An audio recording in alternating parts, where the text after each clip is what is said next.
Всем привет! Это очередной выпуск подкаста «45 минут», где мы говорим об образовании и не только.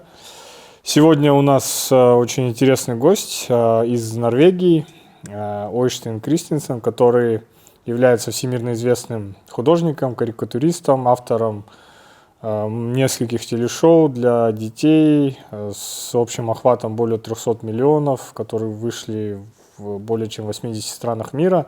В прошлый раз мы записывали подкаст с его коллегой Дариусом, который является психологом, как вы помните, и психотерапевтом. И вот они вместе с Ойстейном, по сути, как бы являются авторами очень такой интересной методики, о которой сегодня, я думаю, нам более подробно расскажет Ойстейн и, может быть, даже покажет вообще, в чем она заключается. So, Oystein, thank you again for joining us today, for having this opportunity to make this video for our podcast. I'm very happy to be here. Thank you. Yeah, thank you.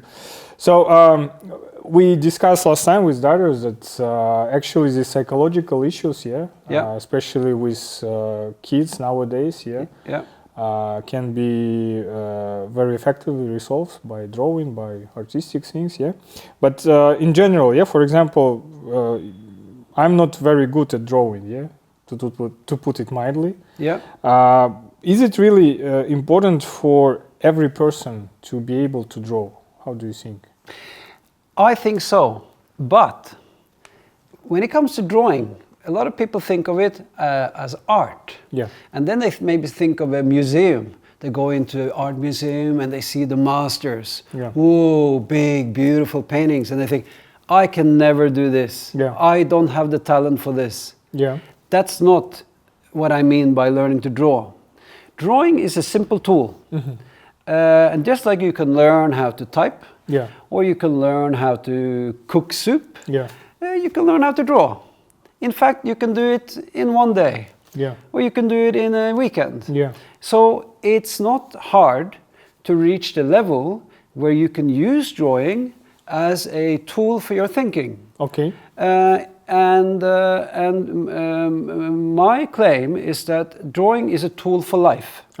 If you learn it when you're young, or adult for that matter, but if you learn it, you can learn it fast, and it can be a tool you can use for the whole life for many different things. You can learn how to communicate ideas with yourself. That means it's an internal communication. You express your thoughts to analyze them, to think, to develop your thoughts, to clarify, and to give feedback to yourself so that you can develop your own thinking. So that's one. But the second one is communicate with others. It's as simple as a little idea you have or a feeling that you have, and if you can get it out through a simple drawing, it's much easier for me to explain to you or explain to everybody else. And it doesn't take many lines to make a very profound message. You know, sometimes words can be hard. It can be sensitive. When you make some diary, for example, it could be a diary, or it could also be a problem.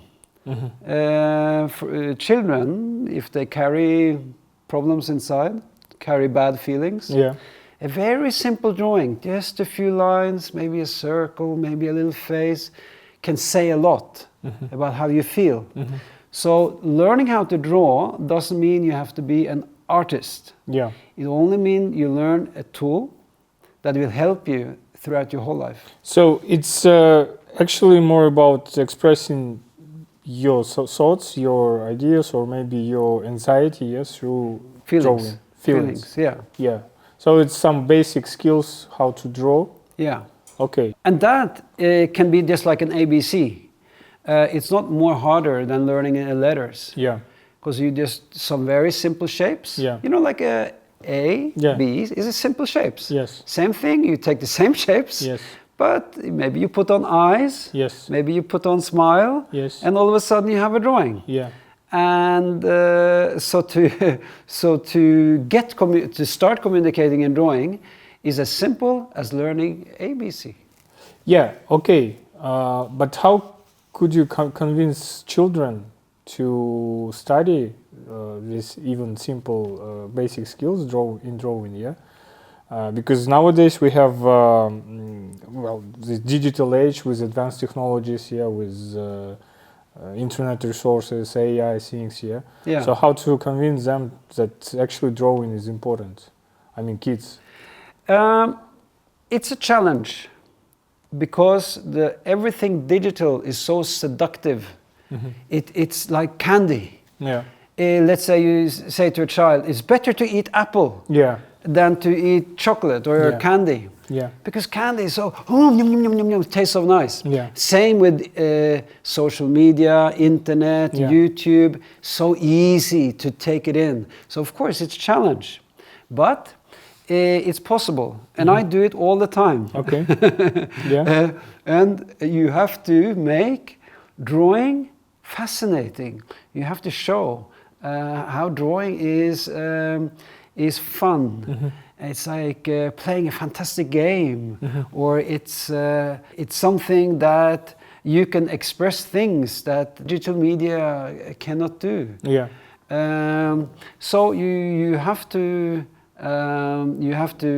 get them to try and show them techniques, especially stories. Because children love stories, because they have imagination. Yeah. So you can get them to get them into it by telling a story. Yeah. And then you say, okay, now you tell your story. Yeah. Here's a piece of paper. Yeah. You know, here's a pencil. Yes. Now try to tell your story.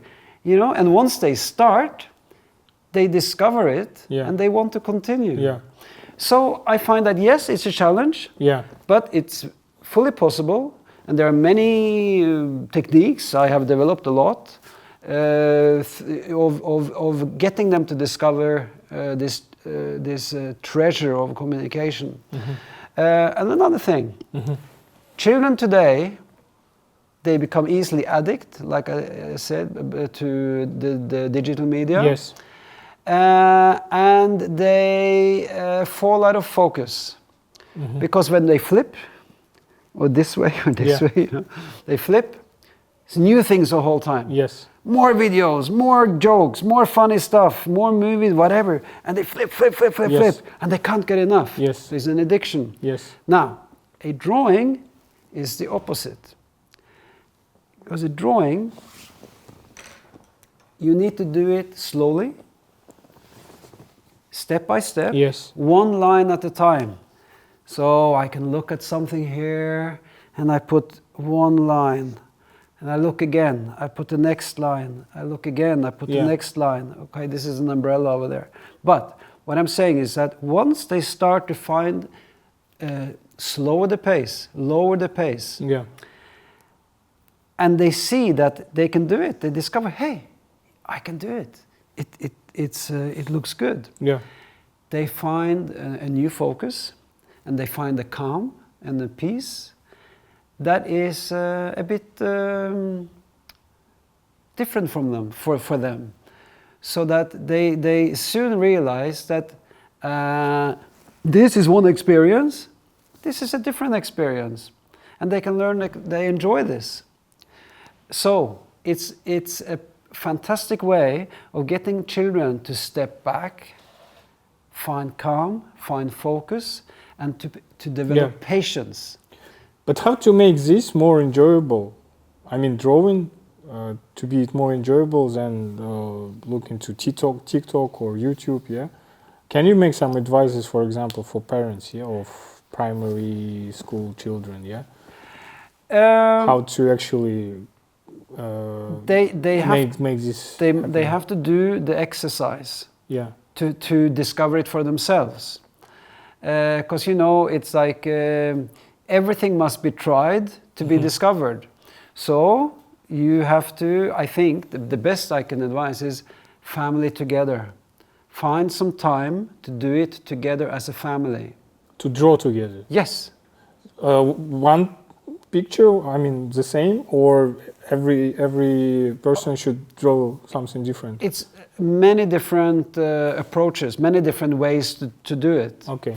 But, okay, for instance, it could be simple as taking an object, like a plant, or a cup. Maybe something simple like a teapot or a cup.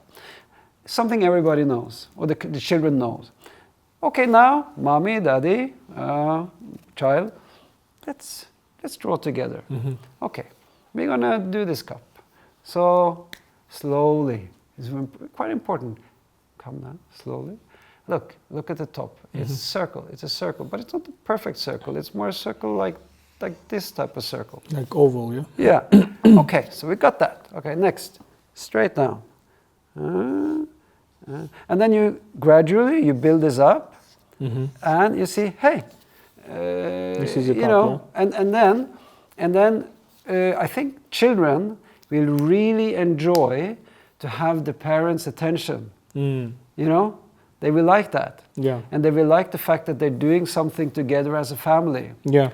And once they discover this comfort, and also the joy of achievement. Yeah. Because the kids are smart. They know that the videos they see on TikTok, they didn't make this. It's somebody else making them. Yeah. They just watch.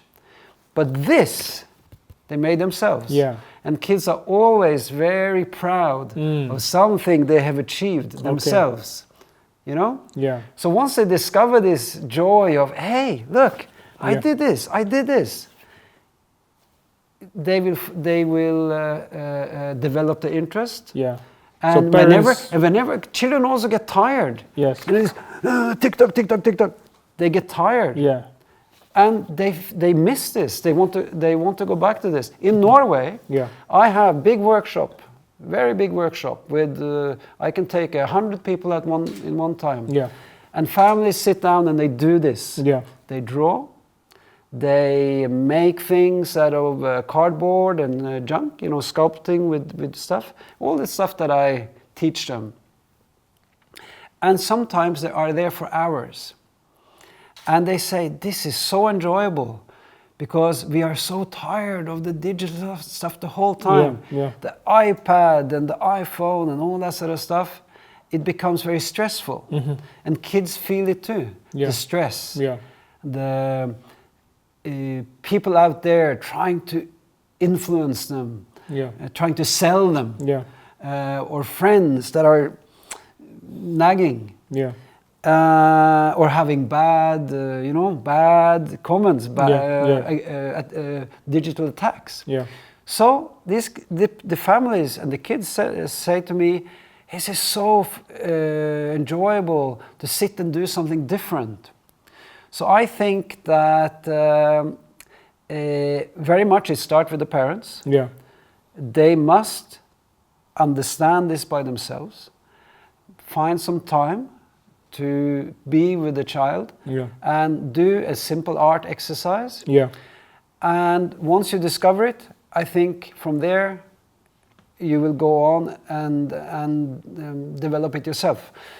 So when you say they should understand it by themselves, I mean parents, what should they understand? What I'm explaining now. Yeah. The fact that drawing is a simple tool. You can learn it fast. Yeah. It's very enjoyable, and that you can use it for so many things. But take one thing at a time. Don't rush it. Yeah. Take it easy. But some techniques related to all this. I mean, what to draw, how to draw, whether they do it separately or to draw something together. Whether it might be a story or some objects here. Yeah. It's all described in your book, and they can find it in TV shows here or. I make TV shows, books, YouTube. I make all kinds of stuff. Live workshops, happenings, and everything is about the same thing. Teaching different ways, different skills, different techniques. different ways of thinking to make art, but also to make art a tool for life. Yeah. A thinking tool. Yeah. So let's say story. Yeah. Let's say I'm a teacher or maybe a father. Yeah. So I say, okay, can you draw me a little squiggle? You know what a squiggle is? A random line. Yeah. A line meaning you can close your eyes. You can close your eyes. Yeah. Take this. Okay. Close your eyes. Make a little something. Anything. Anything.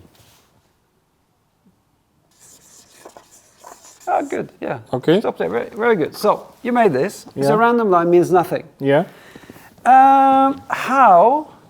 How do we make this into something interesting? Do you see something? Does it resemble something? An object, an animal, a person, a face? Not really. Okay. If it's not really... Well, it can be a fish. It can be a fish. It can certainly be a fish. Yeah, but it helps to put on the eyes. Because once you put on eyes, it becomes alive and it's easier to see. So let's say I put the eyes here, let's say. It could be anywhere. Yeah. If I put the eyes here, now do you see something? Frog? Yeah, it could be a frog. Yeah. The eyes helped you, right? Yeah. Yeah. So shall I make it into a frog? Let's see. I'll make it into a crazy frog. Let's see here. Yeah. Okay, 1 second now. Yeah. I make a fast one. Maybe. Okay, so here I have. Yeah. Here I have Yeah. a simple frog. Yeah. And now this frog maybe looks a bit unhappy. Look at the expression. Maybe it's a bit.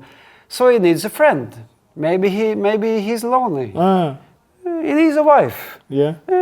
Draw me another Something squiggle. else? A little squiggle here. Should it be another frog? Don't think. Don't think. Okay. Make it. Close your eyes. Make it random. Okay, good. It's important here that you don't think. Yeah. Because when you start thinking, Yeah. you start to try too hard. It's important that this is random. Okay. You could do it behind it your easy, back yeah? or Okay. something. Okay, so now shall we put the eyes somewhere? Where shall we put the eyes? It can be up here, maybe up here, just to make it different. Okay. Okay, now do you see something? Is it a mouse or? It could be. Okay. It could be. Could be body. It could be something else. Okay, let's see. Oh yeah, it looks like a wife. we could put big teeth. Yeah. Shouting. Shouting maybe. Let's see. Okay, inside the mouth we draw a bit dark. Makes it easier to see the mouth. So what's happening here? Shall we put on crazy hair?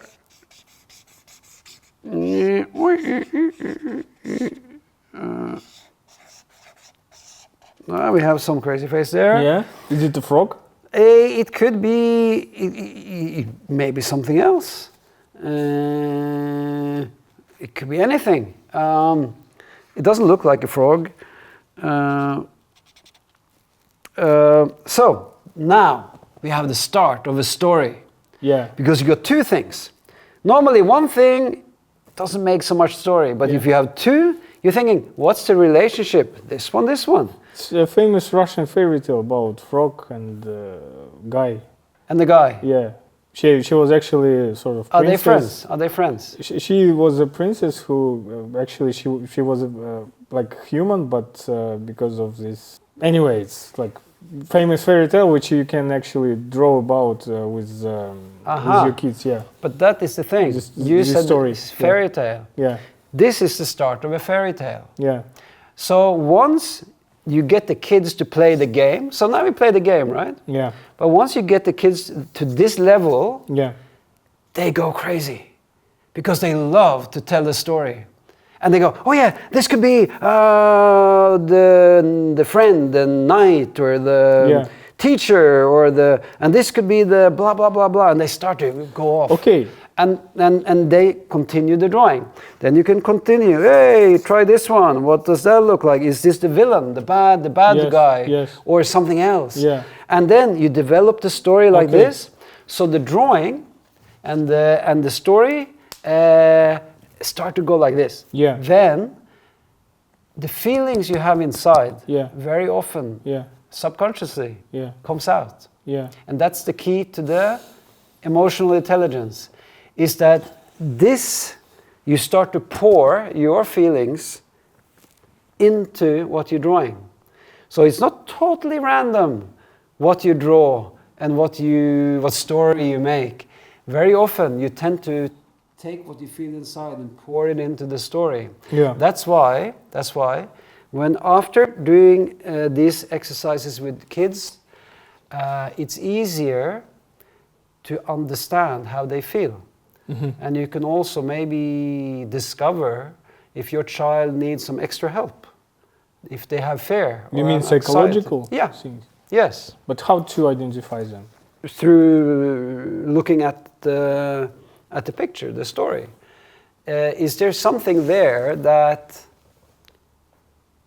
can somehow tell you that they have troubled thoughts? Yeah. And of course, the best is, after drawing, you ask the child to explain. What is this? What is this? What's happening here? What's going on?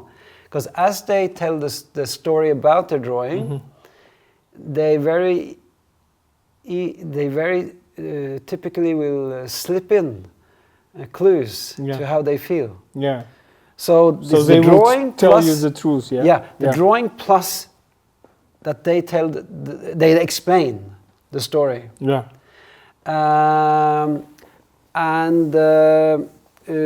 We do this emotional intelligence workshop, mm-hmm. where we do all these exercises. It's all fun, it's all creative, it's all art, but we are very observant to see if we can discover something deeper about the child's emotion. Yeah. So again, this is a tool mm-hmm. to one is to develop creativity, 2 art skills, 3 to be able to pour out your feelings, and to be able to analyze it a bit. But it is important that the kids can talk too. Drawing, yes, but also talk about it, because sometimes they will tell you surprising things. Mm-hmm. Something that looks scary may actually be the good thing. Mm-hmm. You see what I mean? Because they have a funny imagination. Yeah. So they have to explain, what actually. They should explain. They should explain. You see, there should be some basic drawing skills, in order to make these figures here. Or yeah, but the kids have that. Kids, yeah. But if I don't have as a parent, how can I? Because I cannot draw even this kind of frog or this. Yeah, but you don't have to. You don't have to. I tell you what. If you even have the skill of making a little lion, everybody can. Draw 2 circles. 1, 2. Eyes, That's enough. Okay. 1 line, 2 circles to make eyes. That's all you need. Then you can do it. Any parent can I try with this one? I mean. Yes, please. It's hard to. Where to draw the eyes? Put them anywhere. Okay, let's. It's important that you don't think too much. Let's try like this. Anywhere you like. It will instantly help you to see more clearly. So it might be again a mouse with some teeth. Yeah. Big teeth. Well, this is interesting because now the circle make it look like a big teeth. So this is. Yeah. You got it. With some, okay. And now, you have made Halloween pumpkin. Yeah, actually, yeah. Okay. No, I'm just joking. But it could be anything. Then I can teach you one little more trick. If you want angry face. Yeah. This is not angry, but if you put 2 lines, one line, one line. Eyebrows, yeah? Yeah, okay. Becomes angry. Okay. So you have happy, angry. So how to make happy? So I think that any parent can learn this in 1 hour, and that's all they need. So it's about drawing different emotions, yeah? Yeah. And by this we can actually teach kids what kind of emotions might be, how to identify them, yeah? Yes. I mean visually, yeah? Yes. Yeah, which is quite important, yeah. And emotion is very, very easy to draw, because if you have 2 circles, happy and unhappy. Yeah. Happy, everything goes up. That Smile. means eyes are very up. Eyebrows are up. Yeah. Mouth is up. Yeah. So happy. Yeah. Everything up. Unhappy, everything is down. Eyes are eyes are down, mouth is down. You see? Yeah. So simple things like this, which you can learn in 1 hour, you can use it the rest of your life. Yeah. And as a parent, if you want to do this game with the kids, all it takes is a 1 hour course. Also look at my video 1 time. Very simple. And you can do it. Okay. And I think 1 hour investment in your child is a very, very easy investment. Sure, absolutely. And you can achieve so much. Because remember, the kids will do it themselves. You just need, you need to facilitate. Yeah. And the facilitation doesn't maybe not even need the drawing. You can just talk. Yeah. In fact, you don't need to, the adult don't need to draw at all. They can actually just ask questions. Yeah. Oh, what is this? Is that a monster? Yeah. No, is it grandmother? Yeah. Is it happy? You can just talk. Yeah. Yeah. Now we discussed just black and white pictures. Yeah. But there might be also colorful, or color for sure. Color makes things more interesting and more dimensional. Yeah. More dimensions. I use line because line is kind of the main basic. The main tool for drawing. Yeah. Color is second. Yeah. But of course, kids love to color, and you don't have to ask them very hard. They want to color right away. So just give them some nice colors, and they will use them. Sort of effective use of color, that's a different skill. But you don't have to have that skill. You can just enjoy the joy of color. Okay. In your practice, because you communicate with different people, kids, especially. Have you had experience of identifying some anxiety or psychological problems just from children's pictures? What they draw.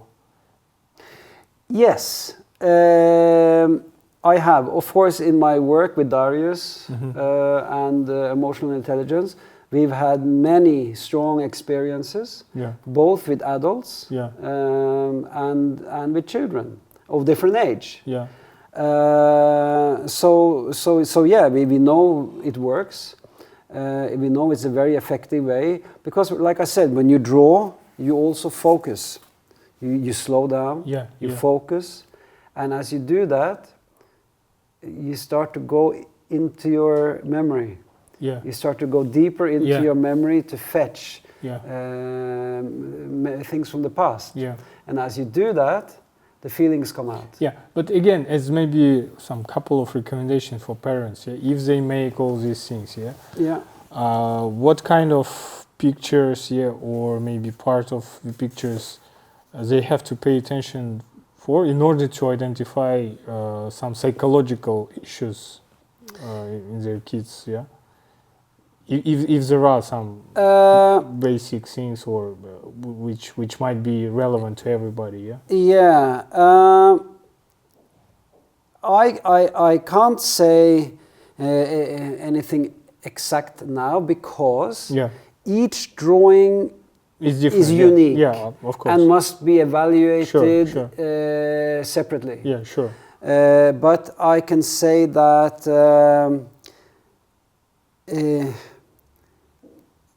it should be pretty easy to look at the drawing to see a mood. If you see a lot of unhappy faces, a lot of this, it could be a sign of bad feelings. It could be people that are dead. Let's say if the drawing has a lot of this,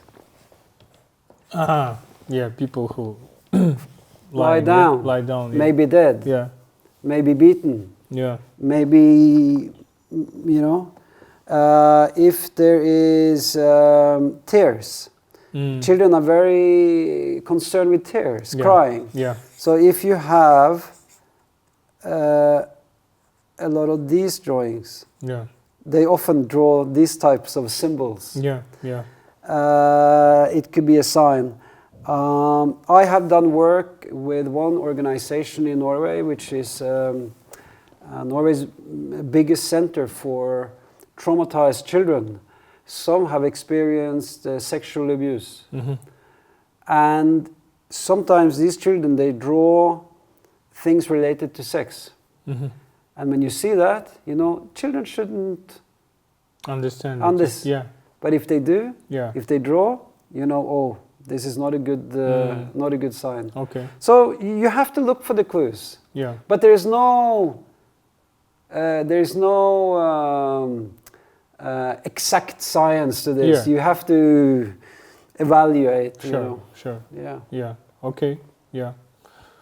No, it's really interesting. I have to try it with my son at some point. I have a nephew. When he was small, like this, there was a tsunami. Do you remember a few years ago in Southeast Asia, Indonesia, Thailand? It's a big tsunami. This tsunami was on the news all around the world. And my nephew, he saw this on the news and he got very scared, very, very scared. And for weeks, he drew this. Wave, And small houses. Small houses. And they said, this is a big wave coming in. And they draw the small people. And he drew it over and over. He just saw it in media, He just saw it on the news. And he was like 6 years old. And he drew this. Many of them. And it was so obvious that he dreamt about this at night. He was so afraid. He said, could this come here? And I said, no, it's far away. We cannot have this here. It happened far away. So the thing is, kids, they pick up things from the news, from their phones, from everywhere. And they get afraid. They may not talk much about it, but it's very obvious. You see the symbols in their drawings. Well, you worked with Nickelodeon, for example, channel, which is quite famous, international channel with cartoons, and nowadays we see that cartoons, they becoming more and more dynamical, to attract the attention of kids, and the social media again issues. So this competition between social media and parents actually goes not in a favor to parents, because we cannot really attract attention of our kids. They would prefer to spend time with a mobile phone, look into different media. So how do you think, how it's again, drawing, of course, is one of the good and effective tools. But what you also can recommend to parents, maybe to teachers here, how to draw attention, how to be more effective in this competition, with media, to attract attention of children, of kids?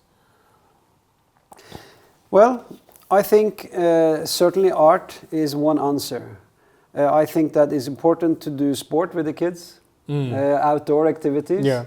Go in the forest, in the park, do physical things to get them away from this. Yes. But art is a very, very strong activity to give an alternative to digital media.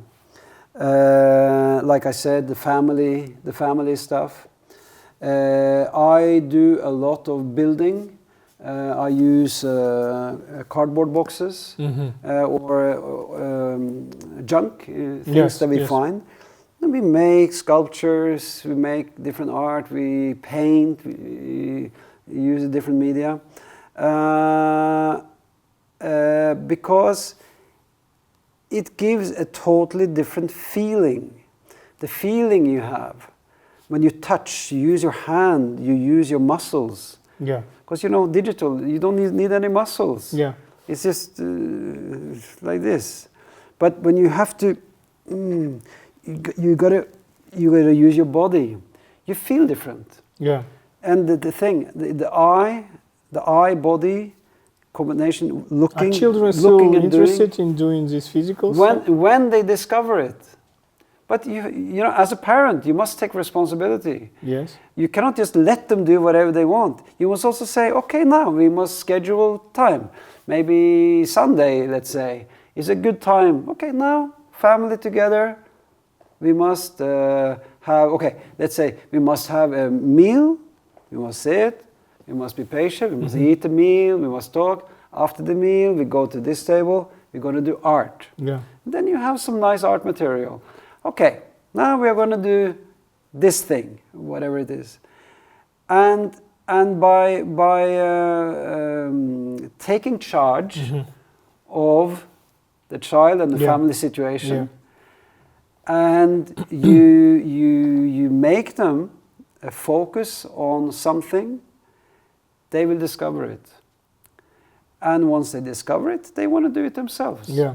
You don't even have to ask them. Yeah. Because they want it, they like it. Yeah. But as a parent, you must take that initial control and not let them do whatever they like.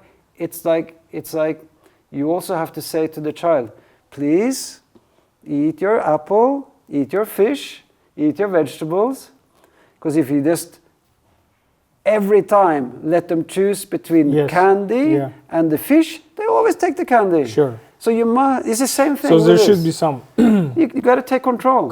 You're the parent. You're the boss. You have That's to take what control. we actually discussed with daughters, that we have to limit the time. Put limit. Yeah. Schedule time. Maybe every Sunday or every Thursday evening. But then we have to offer you know? something different, which also should be interesting for kids. As an alternative to media. Yeah. So drawing, these physical activities, some artistic things, what can actually be interesting and productive for kids, Teach the kids about a good nutrition, the right choice of food. Yeah. So exercise, the good choice of what your body. Yeah. And then art. Art is perfect because it develops your completeness, your right brain, your left brain, everything, your body, everything. Well, music and dance and other as well. Yeah. So in my art lessons, I do often warm up, physical warm up, dance warm up. I say today we're gonna draw faces, but before we start.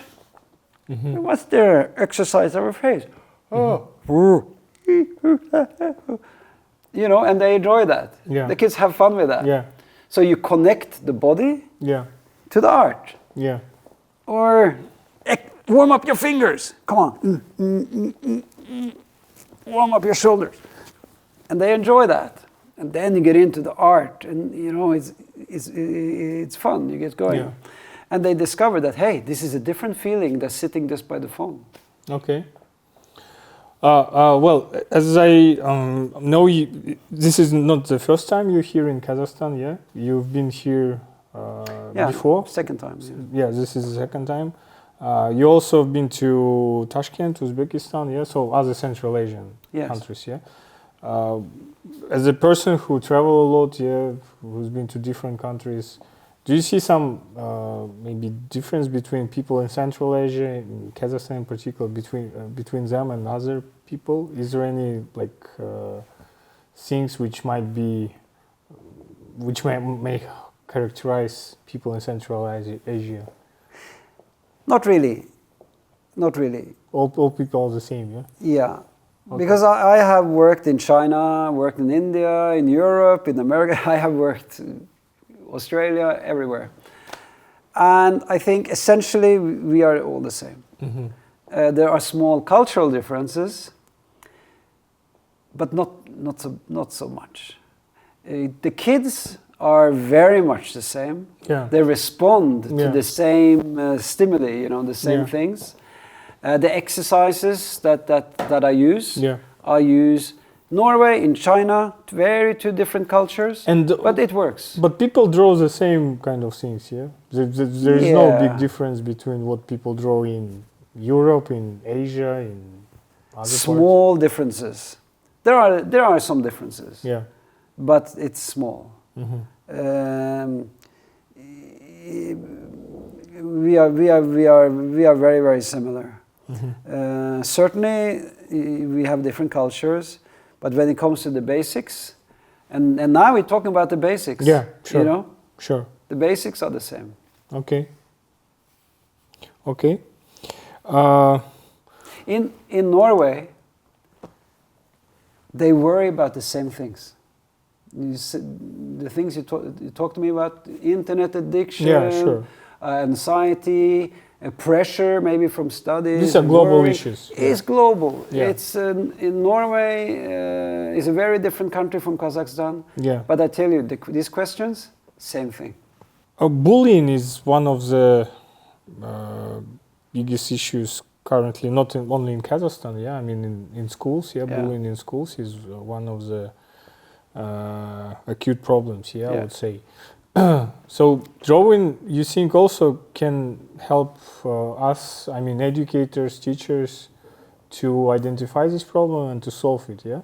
Yeah, with the same exercises as I just explained, you can also uncover issues around bullying, of course. Mm-hmm. Because it's about your mental... Yes. But about bullying is a difficult thing to handle because it's just a very typical human behavior.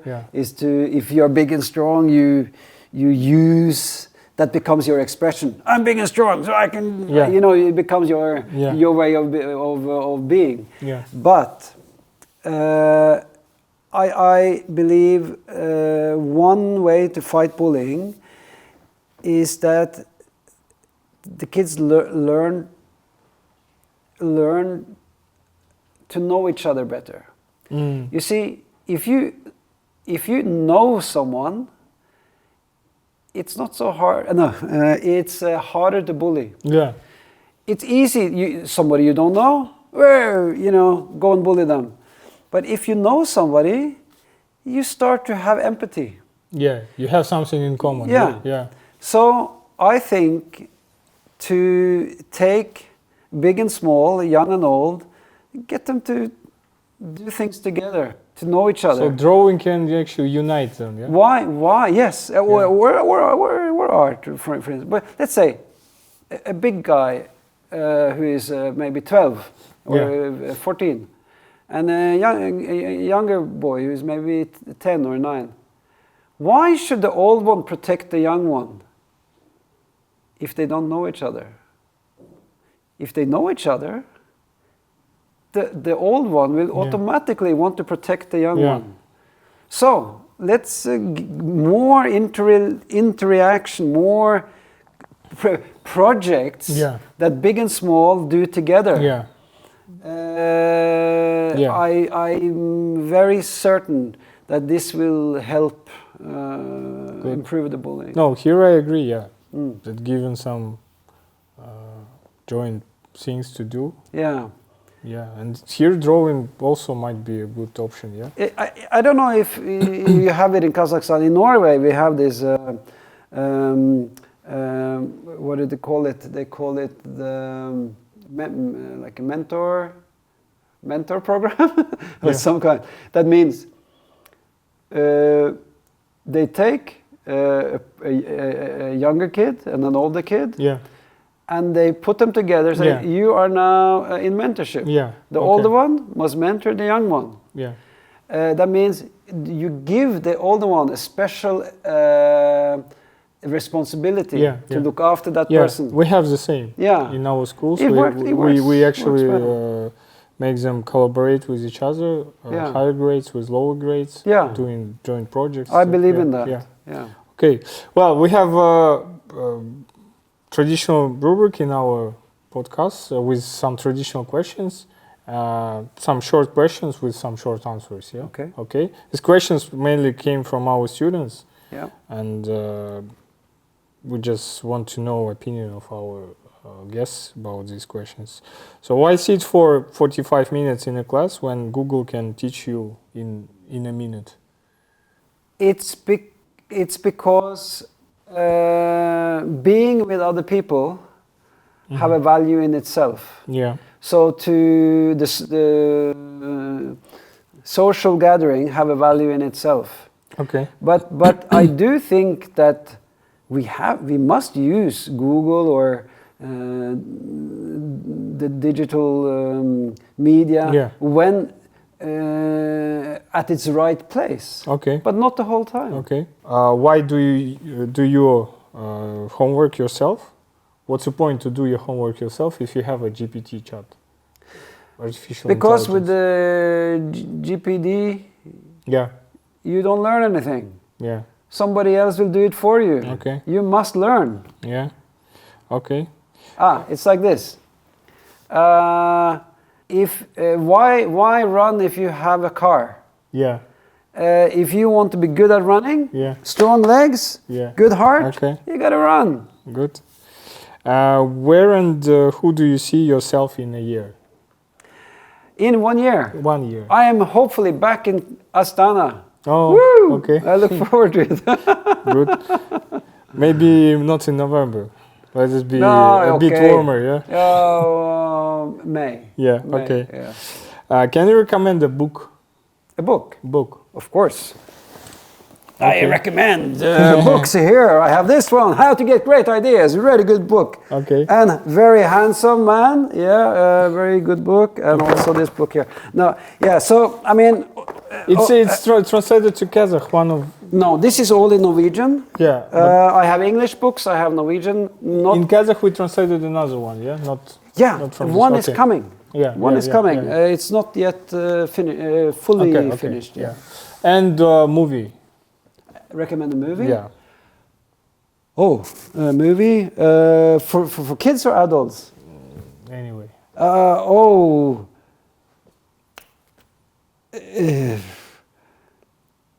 Avatar. Avatar. Yeah, because you know why? Why? I'm concerned about nature conservation. Okay. Avatar is a fantastic fantasy story, Okay. but it's about that we mustn't destroy nature. Okay. Okay. Thank you for coming. Yeah. Thank you. Hope it was useful for our audience. I hope so. Yeah. I hope so. Okay. Thank you. Thank you. Спасибо. Увидимся в следующий раз.